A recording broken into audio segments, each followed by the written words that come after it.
Let all mortal flesh keep silence, and with fear and trembling stand. Ponder nothing earthly minded, for with blessing in His hand, Christ our God to earth descended, our full homage to demand. Hello and welcome to Tea Time Theology. I'm Ivy Swinsky, and today's guest is the Reverend Canon Dena Cleaver Bartholomew, and we will be talking about women in the Bible and in the church. Thank you so much for being with us today. Thank you for inviting me. Of course. Can you just tell us really quickly what canon means in your title? Yes, a canon is from an Old English root that means to order, and the canon helps keep order and serves as someone on the staff of either a cathedral or a bishop. And in my case, I serve on the staff of the bishop as the canon to the ordinary. And then people wonder what the ordinary means. And that is another name for the bishop, because the bishop is the one who keeps order, the one who sets the standard, essentially. So the bishop is the ordinary, and I serve as the person who is directly with him in helping with that task. Wow. Super official. Well, thank you for being here then. It is my pleasure. So why don't we start with your Bible quote? My Bible quote is from Luke. It's chapter 1, verses 37. For nothing will be impossible with God. Then Mary said, "Here am I, the servant of the Lord. Let it be with me according to your word." Great. And is there a certain reason you picked that one? Or... Well, when the angel Gabriel came to Mary, it was a surprise that she was called into a specific kind of ministry, literally helping embody the presence of God in the world. And her response was not to deny it or to turn it away, but to say, nothing is impossible with God. So she gave her assent for God to do whatever God deemed best through her. Oh, that's wonderful. I love that. I sort of took it on the flip side. So the secular quote I have is from the song "The Man" by Taylor Swift. And the specific part I brought in is, "I'm so sick of running as fast as I can, wondering if I'd get there quicker if I was a man." And I think that's really interesting in that sort of context, to think about women, not only in the Bible, but in the church as a broader sense, like with women ordination only really becoming a thing in the 70s. That's correct, right? I have the right years. Yes. Okay. And sort of how the church has treated women over the years, and maybe how that's differentiated from how they are presented in the Bible, and thinking about it in that sort of way.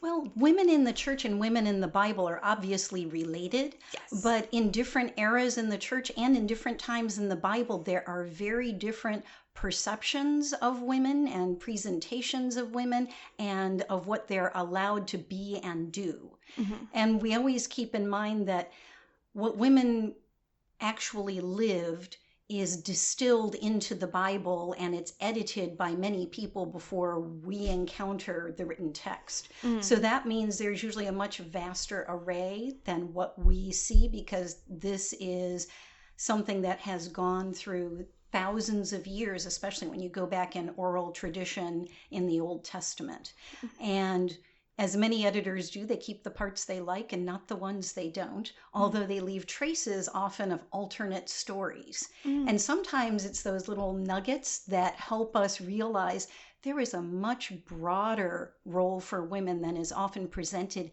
in our culture as being in the Bible. So sometimes when we read the Bible, we find things that really surprise us because it isn't in keeping with the stories we usually hear from the Bible. Awesome. Do you have a favorite female character? And character might be the wrong word here, but sort of female in the Bible that you're like, this one is one that I sort of go back to time and time again? I would say I have a range. Great. Obviously, I love Mary Magdalene. Mm-hmm. I think she was often culturally misrepresented, and we're just beginning to rediscover and appreciate her on a deeper level. I really appreciate the representations of holy wisdom, which occur both in the Old Testament and in the Apocrypha, and then again in the New Testament, but again are just starting to be more fully appreciated within the church. And I also like some of the women in the Old Testament that I didn't know much about until I started studying the Bible more deeply. There are some really courageous countercultural women in the Old Testament. And I find that when I've told their stories, especially for youth group Bible studies or in church school Bible studies, they're almost always things no one has ever heard. Yeah, no. And that makes it kind of fun because they're discovering it for the first time and going, we didn't know women did these kinds of things, much less that those stories are in the Bible. So I have a lot of fun with those. Yeah. Well, let's start talking about some of them. So let's start with Mary Magdalene, because I feel like she's kind of one of those people that you go to when you think about women in the Bible. Yes. And she's one that I personally really love. Yes. As well as I agree with you, I feel like she has been misrepresented in many ways. She has been. I think one of the unfortunate things is there is an historic error that was made regarding Mary Magdalene. It actually came out in a papal letter, which is one of the reasons it's lasted so long as a misunderstanding. And that is because in Luke 8:2, there's a mention of Mary Magdalene, just a fleeting one, but she's named individually, of having been cured of 7 demons. But immediately preceding that mention of her name is this story about a woman who is a great sinner who is forgiven of her sins. Mm-hmm. And those two stories have become conflated, where the assumption was that Mary Magdalene was that woman who was the great sinner. And that's where that whole idea that Mary Magdalene was a prostitute came from, that that's what a woman who was a great sinner would have been sort of a euphemism for back then. And so those two things were put together erroneously. It doesn't name, the Bible doesn't name who that woman who was a great sinner was. But since Mary Magdalene is mentioned by name in the next paragraph, it became assumed that that sinner was Mary Magdalene.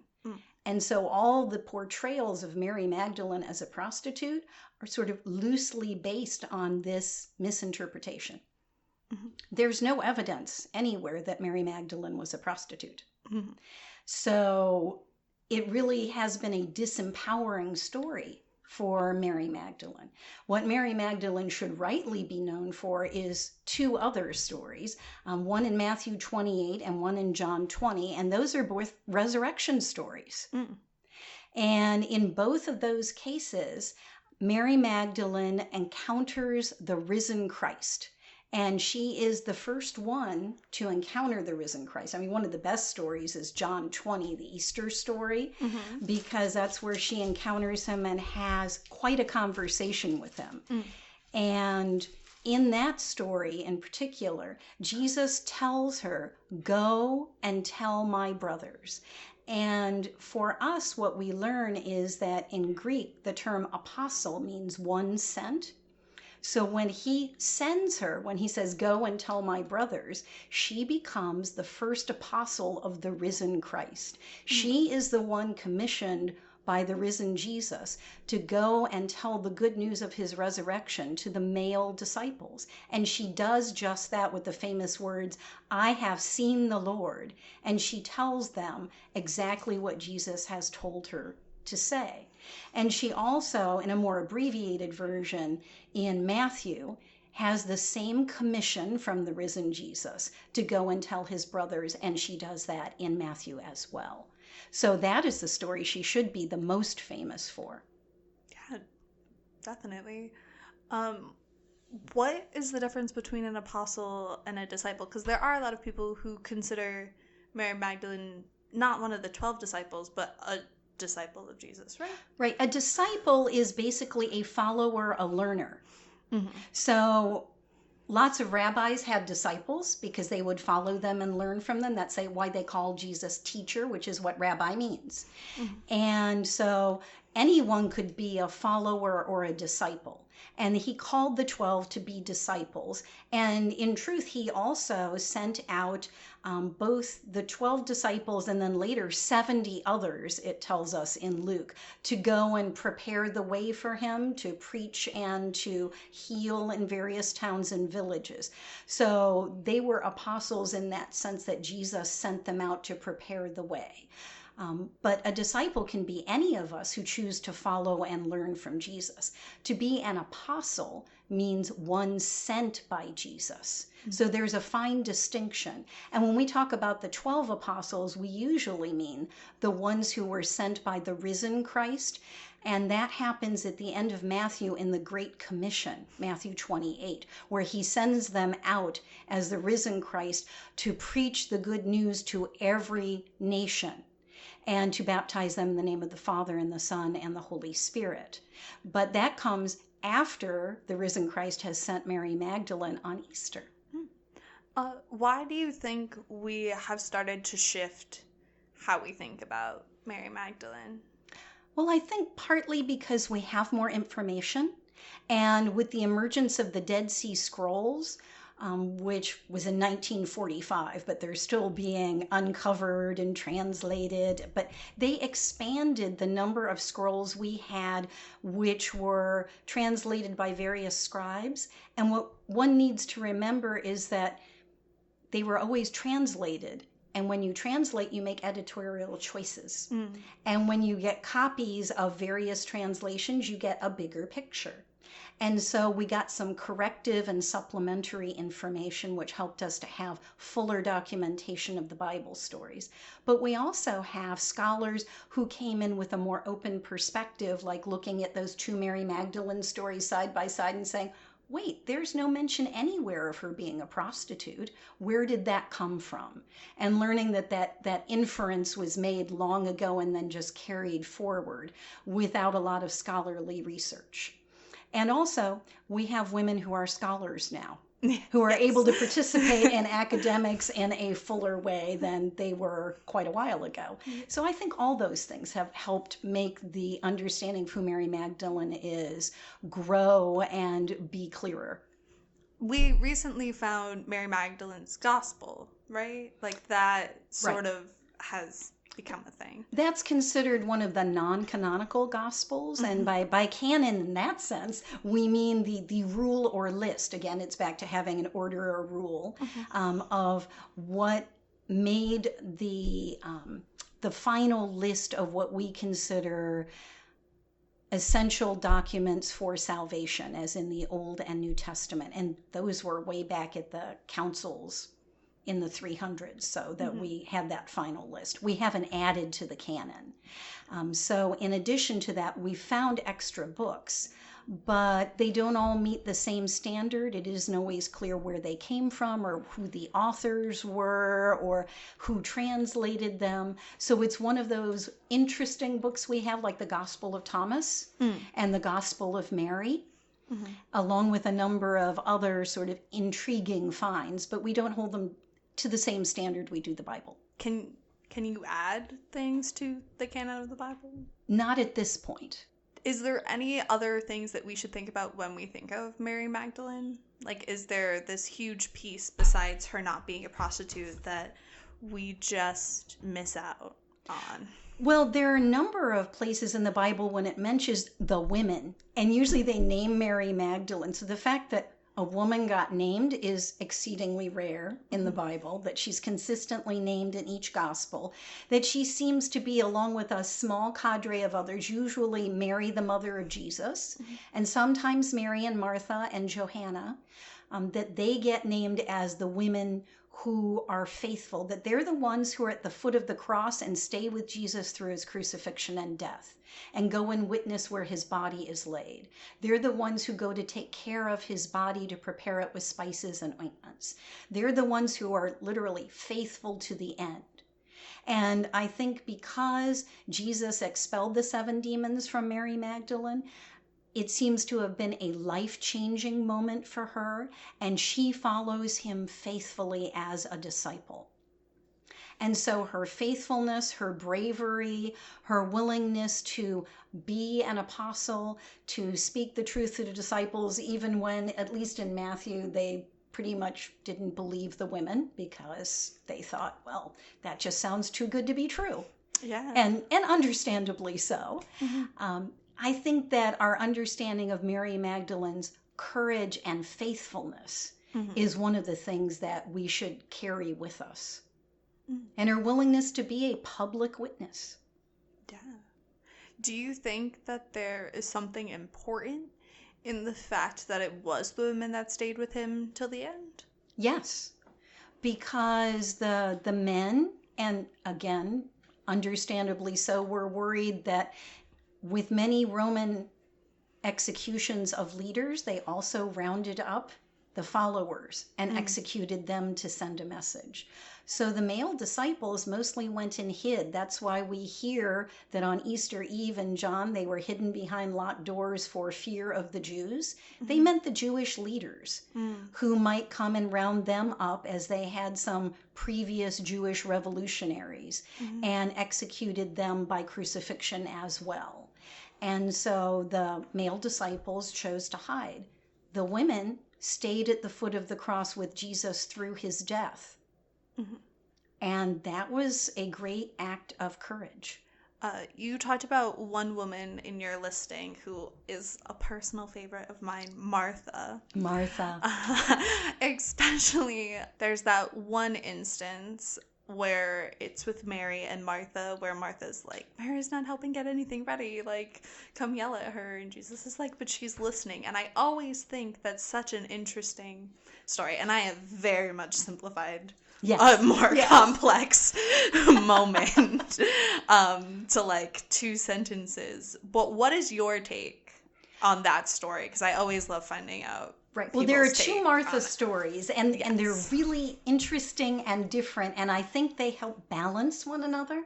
So the one you reference is in Luke 10, and in Luke 10, it's Mary and Martha, and they, all the guests show up at the house, and Martha is doing the traditional female role of being hospitable. And she is preparing food and getting everything ready, and all the male disciples are sitting there listening to Jesus, as followers and disciples are supposed to do, and as men were usually allowed to do, because women would engage in hospitality. But Mary had also decided to sit down at the feet of Jesus, which was the traditional posture for a disciple, and to listen to the teacher along with the male disciples. So Martha was feeling a little overwhelmed, and as we often get when we're overwhelmed, a little cranky. So she went to Jesus and said, tell her to help me. And a lot of people either understand Martha's sense of being stressed and overwhelmed, or sort of roll their eyes. But what Jesus does is patiently turns to her and says, Mary has chosen the better part, and I will not take that from her. And some people read that as Jesus belittling the role of hospitality. And I don't think that was it at all. What Jesus is saying there is more in the first things first category. That hospitality is always welcomed and appreciated, but that Mary has chosen the role of a disciple, which was usually not permitted for women. And he has explicitly allowed women to sit, and the traditional role of a male, sit at his feet and learn along with the men. So he has given that permission to allow a place for women to be included in the circle of disciples. And that is a highly unusual thing for a male rabbi to permit, much less encourage. So he essentially opens the circle for Martha. And often it's read as more sort of chastising her, but I don't hear it that way. So he's, as he does in many cases, broadens the circle rather than limiting it. Mm. And then what happens in the John story, which is John 11, is when Lazarus is dying and Jesus does not come to the home of Mary and Martha until after Lazarus has died. And he deliberately delays, which is perplexing for most of us who read that story. It's very hard to hear that he chooses to wait. But when he does show up, I find it fascinating that Jesus responds to Mary and Martha each in the way that they need. So Martha hears that he's coming because people come and tell her that Jesus is approaching the house. She goes out to him and says to him, "If you had been here, my brother would not have died." And that's a great faith statement because she believes he could have prevented that.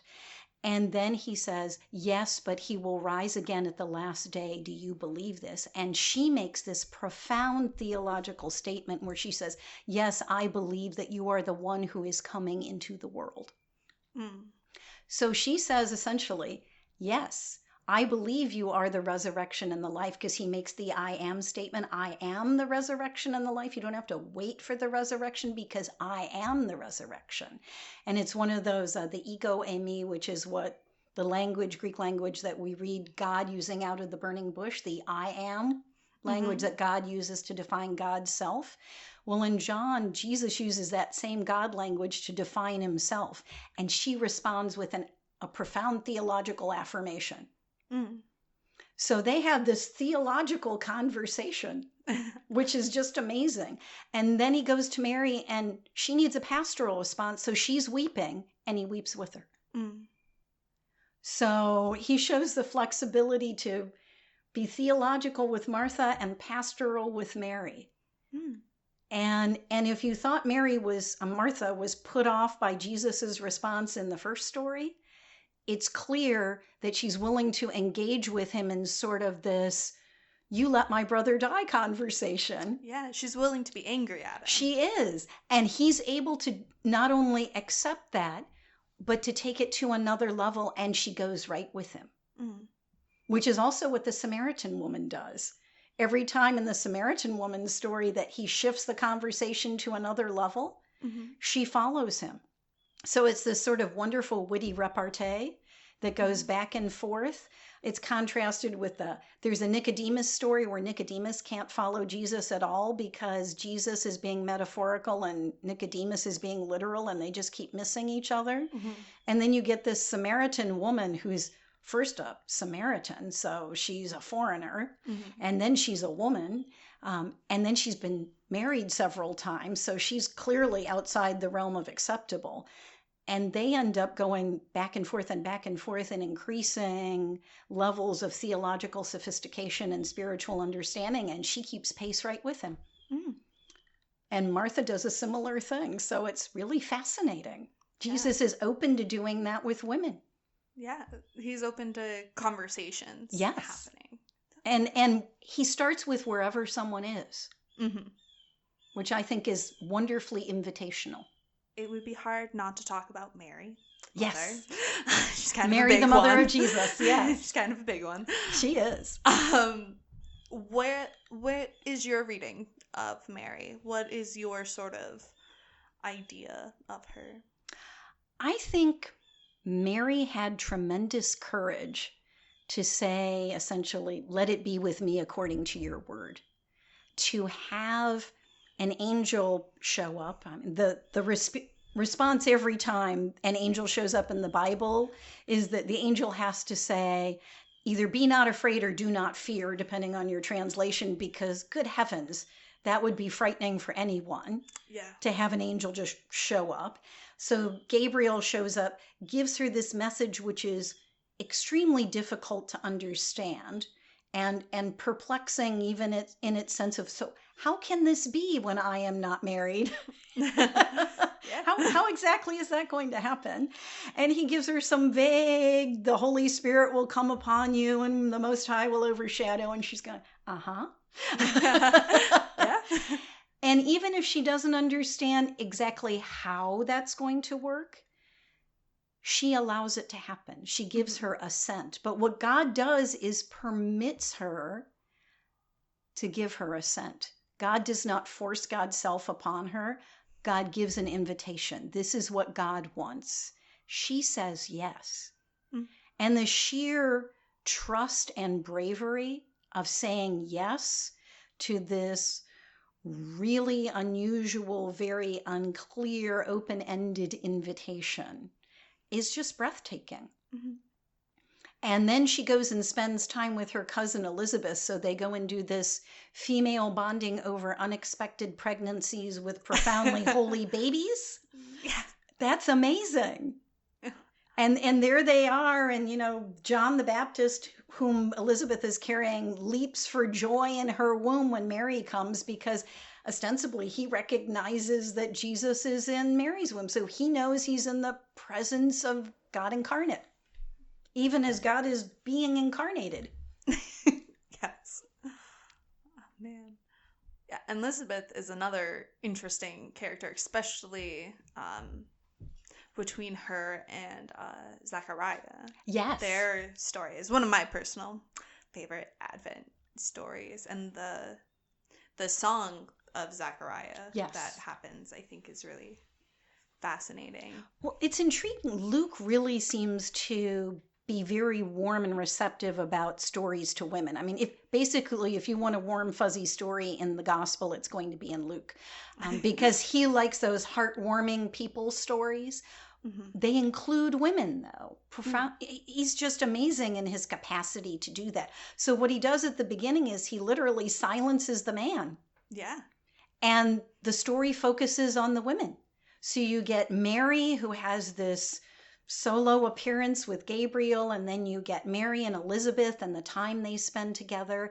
And Zechariah is silenced because he does not respond with the same kind of faithfulness, mm-hmm. until Elizabeth gives birth to John, and Zechariah consents to having him named John. And then he is freed to speak again, and that's when you get the Song of Zechariah.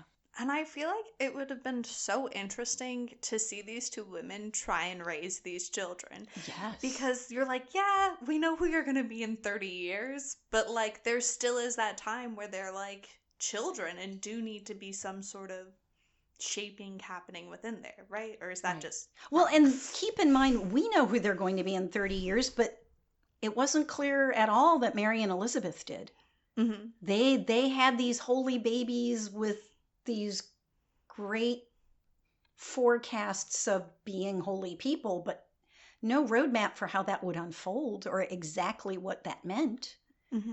And that meant trying to raise them. If you've ever heard in the apocryphal literature, well, not the Apocrypha, but other literature like the Gospel of Thomas, mm-hmm. there are just terrible stories about, toddler Jesus having temper tantrums and other interesting things. But it does make one wonder, what was Jesus like as a 2-year-old or an 8-year-old or... Yeah, because we sort of jump from him being presented at the temple to like now he's a 30-year-old man. Right, and you had that 12-year-old, I decided to stay behind at the temple and have a conversation with the elders. Yeah. And didn't let anybody know. As a parent, I just imagine that panicked moment where you have that, I thought he was with you conversation, and he's not. Yes, definitely. And God always picked interesting women to carry his children, even with Sarah. Yes. And that is going to Old Testament, but yes. like she laughed and was because she was like, this is so ridiculous that I would carry a child in my age. Well, we think she was like 99. I mean, it does seem laughable, quite literally. But again, it's the sense that nothing's impossible with God. Mm-hmm. But for us, it's hard to remember that. I mean, even in our everyday lives, it can be hard to remember that. Mm-hmm. That God can do things just beyond our wildest imagining. And I think the Bible tries to help us remember that and show us that it's a repeating theme. Mm-hmm. Now that we're kind of sliding into the Old Testament, did that quite gracefully. Who are some of your like big female people in the Old Testament? I know like Sarah and Esther usually come to mind. Oh, yes. Pretty quickly. Well, Sarah and Esther and I can tell you some other fun ones you might not know of. Would you like to know some of those? Yes. Well, in Genesis, there's this little saga around Moses, and most people know Moses. But what they don't realize is that there is this little constellation of women that made the Moses saga possible. Mm. And they often get lost in the grandeur of Moses. So at the beginning in Exodus 1:15, when the Pharaoh orders the Egyptian midwives to kill the Hebrew baby boys when they're born because there are just too many Hebrews. There are these two midwives named Puah and Shiphrah. And Puah and Shiphrah feared God more than they feared Pharaoh. So they refused to kill the Hebrew baby boys like they were ordered. And when Pharaoh called them in and wanted to know why they weren't doing this, they gave him those Hebrew women, they're just so vigorous. They give birth before we even show up. So they were willing to lie to Pharaoh, who held their lives in his hands, so that they would not be killing the Hebrew baby boys. And then that led to Pharaoh actually ordering soldiers to kill Hebrew baby boys by throwing them in the Nile. So when Moses' mother gave birth to him, she built him literally a mini ark.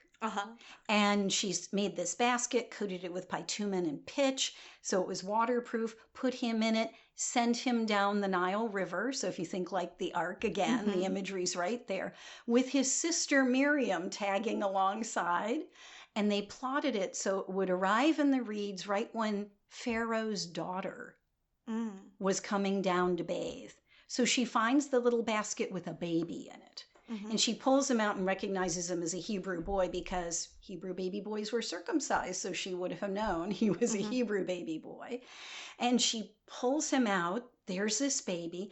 And up pops Miriam and says, "Oh, that looks like one of the Hebrew baby boys. Would you like me to get a Hebrew woman to nurse him for you?" So she goes and gets his mother, her mother, and brings the mother to Pharaoh's daughter. The women had to know. Just have a Hebrew mother here ready to nurse. And she says, "Why, yes, this would be great." So Pharaoh's daughter hands Moses back to his mother and says, "I would like you to nurse him and then bring him to me at the palace." So he is safe because he is now the adopted son of Pharaoh's daughter. And they nursed until they were about 3 back then. I mean, many women still do, but culturally that was the norm. So his own mother got to nurse him and then bring him back to Pharaoh's daughter. So those women all made the birth, early life, and growing up of Moses possible so that the rest of the story could unfold. And I just love that little bit of teamwork that can easily be overlooked among the women.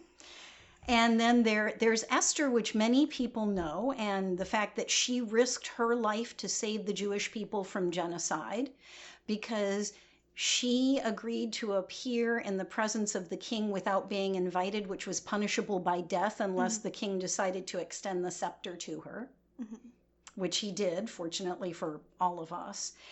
But there's also, in the Apocrypha, there's a story about a woman named Judith who does a similar thing. She is captured by an enemy general who thinks she's beautiful. He's quite smitten with her.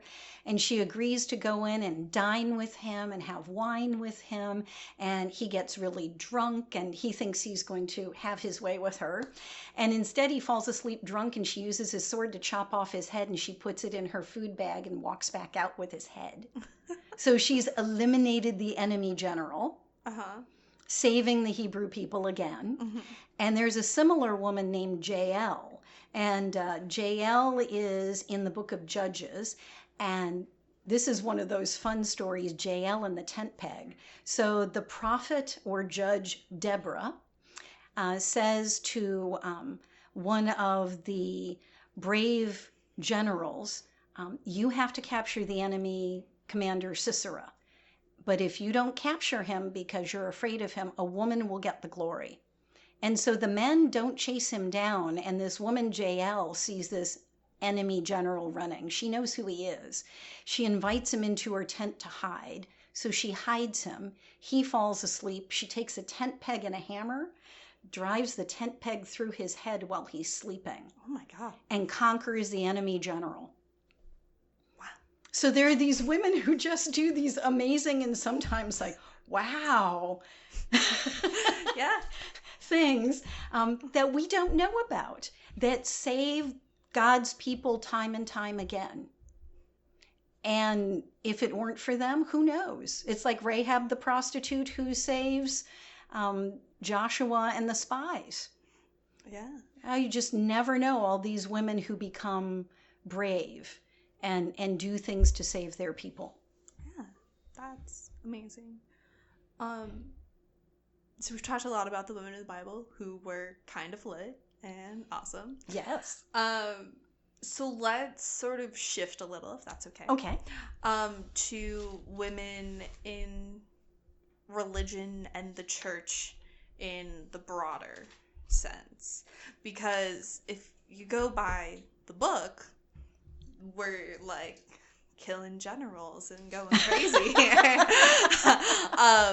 But as we said at the beginning, women weren't ordained until the 70s. Right. So it's like, what happened? What shift occurred there? Well, there were a couple. One is that in the early church, if you read in the Acts of the Apostles, you will find that women were right there engaged in early ministry. One of my favorite stories from that is of Lydia. I have a daughter named Lydia, a dyer of purple who was an independent businesswoman and one of the first converts in the Greek-speaking world. And she supported and funded the ministry of Paul. So she had a huge role to play. And there were other women who were deacons in the early church. And there are women mentioned whose names were later sort of tweaked to sound like they might have been males. And when you go back to the early text, you find out, oh no, that's actually a female name. So there were women who were engaged in early ministry. There are early mosaics. There's one of Bishop Theodora. And people tried to say it was Theodore, but Theodora has a bus line. Yeah. Hard to miss. Can't really explain that out. Yeah. And there were a number of women who were engaged. But what happens is, as you spread Christianity into the Greek-speaking world, where women's proper role was limited to the household. It was one thing when you had house churches. But when especially you get into Constantine in the 300s and it becomes an official religion, then women's roles are still limited to the household. And when the church became acceptable to be more public, it was not acceptable for women to have public roles in the church. And that's when it became more limited. And that's when documents, because it was a state religion, became more altered to produce an image that was male-led. Okay. Because that was the public role for men. And that's when you came up with like Paul, who has what we call the Hausstaufen in German, but the household lists of what were appropriate women's and men's duties. Those are Greek household lists. That's how Greek society organized itself. So that's what happens when you have a new religion encountering a culture that has a strict bifurcation of male and female roles. Yeah. And so that got carried forward in the church. But also, I feel like a lot of church women, even though they are like secretaries or stay mostly in the kitchen and stuff, as someone who has a lot of aunts that are these strong church women, I understand that a lot of times the real doings of a church happen in the kitchen, and you always want to make sure the secretary knows what's going on because they're going to be the person that actually makes sure whatever you need done is done. Well, women have not often had overtly powerful roles in the church. That didn't mean they didn't have power in the church. It just meant that women lived into whatever opportunities were presented to them for ministry and often pushed the barriers to make it broader and more inclusive. Because we used to have deaconesses before we had female deacons. Yes. But we've always had women in ministry. It just wasn't always officially recognized. Yes. You didn't have the collar to Right. sort of sanction it. But you can do a lot without a collar, too. Yes, you can. We are all called to ministry. Not all of those ministries are ordained, nor should they all be. That's why we all have a vocation or a calling. And we're asked to embody that by using the gifts and talents God has given us and doing the work God has called us to do. So you are an ordained female priest. I am. Can you tell me a little bit about your process through ordination, if you're okay with that? It can be sort of basic. Well, I'm one of the women who was ordained not in the first wave. So the very first women were ordained what we would call irregularly here in the U.S. Actually, the first woman in the Anglican Communion was Lee Tim Oy. Okay. Yes, in 1945. Mm-hmm. And she was ordained, I believe, in Shanghai because they didn't have enough priests. Mm-hmm. And the bishop there saw her as a priest. Oh, nice. And that's one of those little bits of history we didn't know about in the West for quite some time. But in the United States, it was in 1976 where we had that Philadelphia 11. Mm-hmm.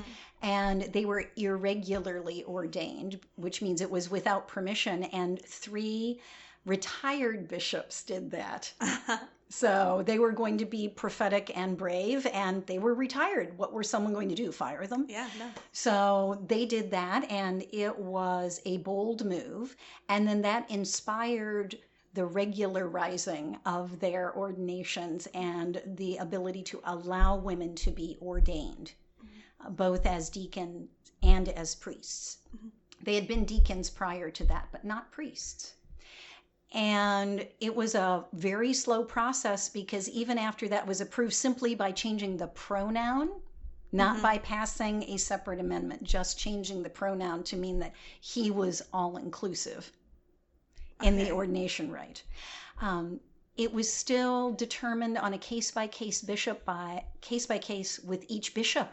Oh, wow. So there were large numbers of bishops who still would not allow it. Mm-hmm. And it wasn't until recently that, and I mean a few years ago. Oh, no. Yes, that it's allowed in every diocese now. Mm. So even in dioceses that did ordain women, and there weren't very many in the 70s, they often could not place women in a parish. Mm. So I was in that second wave, not after the first wave, but the second wave, who was ordained without having to have bomb-sniffing dogs and bulletproof vests, but who got a lot of backlash. So I've been ordained since 1988. Mm-hmm. Wow. So yes, so 32 years when I was ordained as a deacon, and then 31 ordained as a priest.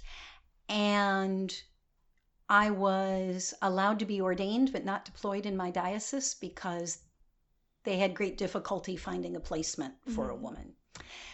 Fortunately for me, I was able to find a position at St. Luke's in Atlanta, which had an opening for deacons in training. Mm-hmm. So they accepted deacons who had difficulty being placed in their diocese. Nice. And they had room for 1 to 3 in any given year, just for an academic year. So it was me and a gay man. Wow. In the 80s? In the 80s. And needless to say, they were trailblazers in that way. Definitely. So I served there as a deacon and then served in Los Angeles, and then back again in Atlanta, and then in Western Michigan, in Ohio, in New York, and then here. Nice. Yes. It's amazing. So I've been in several different dioceses and different capacities. I served for quite a while as an associate because it was extremely difficult to find a place as a rector as a woman. But I've served in places that have been very small and rural and very large. St. Luke's Atlanta had 2,000 parishioners. Wow. We were televised, had an economic development corporation, a counseling center, a medical clinic for the homeless, a soup kitchen, and just all kinds of phenomenal ministries. And then I've been in little tiny rural places and pretty much everything in between. Wow. Do you think that it is easier and more accessible now for women to become ordained, though? Definitely. It is easier, it's more accessible. That still varies widely upon location. Mm. There are still places where it's allowed but rare or not encouraged, or one might be ordained but still have a very difficult time finding a place where they're allowed to serve. And I have still been told as recently as 10 years ago. So I interviewed at a place where they were having trouble finding someone willing to serve. There were 4 of us. The 3 men all withdrew, and the search committee chair looked at me and said, "We just can't do it. We can't call a woman." And people will say, "Well, that's illegal, but not in the church." It isn't? No, because the church is exempted from what you would think of as most labor laws in that regard. Yes. We should change that. That seems illegal. But I've been told I couldn't have a job because I was pregnant. I've been told I wouldn't be called because I'm female. And with no trace of self-awareness about that. Yeah. And it's like they don't even realize that that isn't a great thing to say or something. No. Because there's a difference of you not fitting the parish or like you not fitting. Right. That it's like, yeah, sure, whatever. But to be like, oh, you are pregnant, there's no way you could work here. It's not. It's always appropriate to discern the right fit for a parish, and we want to encourage them. That's one of the things I do now in my current position, is to help parishes and clergy try to discern the right person for a call that is open. And so that we want the best chance for both the clergy person and the congregation to succeed in their efforts to grow and serve and proclaim the love of God and embody that. But to eliminate someone based on anything we would think of that shouldn't be legal, like their race, their ethnicity, their sexuality, their gender, or ability or disability, those are things we'd like to encourage people to move beyond. Yeah. And to really understand who the person is and not just the kind of packaging they come in. Definitely. So the title of this episode is called Choose Your Adventure, Devil or Angel. And I chose that because I feel like a lot of representation of the Bible in the church is that there's only 2 types of ways that you can be a woman in the church. You are either the holier than thou, sort of the Virgin Mary idea, or you are the devil, the prostitute, that kind of idea. Do you think that's fair? Do you think that's an accurate title for this one? What do you think about that? Well, I think it's a simplistic part of our culture to look at the Bible and assume that women are portrayed either as saints or sinners, and nothing in between. Because if you actually read a lot of the stories, especially the ones I mentioned today, you will see that women are by and large much more complex characters than are portrayed culturally when you just pull a little nugget out of the Bible. Yeah. Especially when, like anything in life, you take it out of context. Yes. Even Eve, it's much more complicated than that Adam and Eve and the apple story is usually portrayed. And Mary Magdalene and Mary, they're all much more complicated, real people in the stories than when we just take them out of context and see something simple, or we use them as a trope or a metaphor. I think, as with any person, you have to understand them in their fullness. And that when we take the time to do that, we can move well beyond either saint or sinner, because any human being is a mix of both of those things. We are all lowercase saints if we try to follow Jesus, because Paul addresses us as all the saints in Providence, or all the saints in Philippi, because to be a saint with that lowercase s really means we're the ones who try to follow Jesus. Yeah. It doesn't mean we're saintly. We're just seeking to be more fully embodying of the love of God. But we're also all sinners, because we are all broken. We're all in need of redemption. We can all learn and grow and evolve. So everyone's a bit of both. Nice. So we're sort of coming to the end of our time here. Is there any last thing that you're like, we can't do this topic if I don't get to mention this? Is there any anything. Of course, we've like missed a bunch of stuff because it's a long book and there's so many things that we can talk about. But is there anything that you're like, it would be negligent of me not to talk about this before we end? I think the most helpful thing for me is always to remember that when we look at the Bible now, we think of it as a book because we get it that way. Mm-hmm. But the way it was originally created is that each of the books in the Bible was a separate scroll. So it's Oh. like really the Bible is from biblios, which means library. It's a whole library of sacred stories. Mm. And if we look at each of those stories as like, this is the story about Ivy, Mm-hmm. and we can understand it in its context and its complexity and go, oh, I never knew she was like this, or that happened, or I can see myself in this, or there are things in the Bible that make you, at least make me weep and laugh and wonder and marvel and go, ooh. It's just far more human Mm-hmm. than we often think of because God lives and moves and operates in and through people. Mm. So when we begin to understand the sort of delightfulness and messiness and complicated aspects of it's God in whom we live and move and have our being, but also that God comes through us, Mm-hmm. that's going to be different for everyone. And I think that if we begin to see this as one of a whole series of sacred stories that continue, Mm-hmm. then we understand that God is still living and moving through each of us. Mm. And it's an ongoing story. It continues to unfold. The Bible doesn't say we're done. No. If you look at the end of John, it really says, I tell you these things so that you will know that Mm-hmm. Jesus is God, but also that not all the stories are written in this book. Mm. They're continuing to be written. So the Bible is a wonderful beginning for understanding all of that. It's not the end of the story. Awesome. Well, thank you so much for being with us today. Thank you. It's been my pleasure. Thank you for listening to Tea Time Theology. We would like to thank our sponsor, the Episcopal Diocese of Rhode Island, and the Right Reverend Nicholas Knisley, as well as our guests today. You can follow us at Tea Time Theology on Twitter, Facebook, and Instagram. This season of Tea Time Theology is hosted and organized by Ivy Swinsky.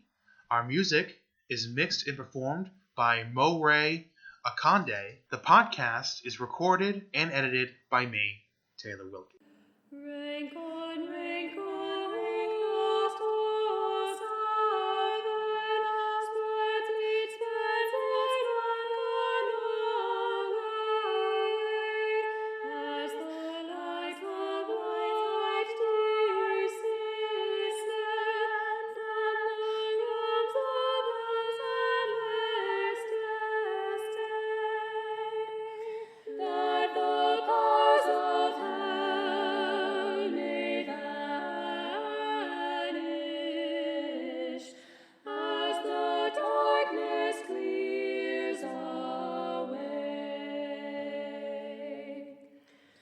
At his feet the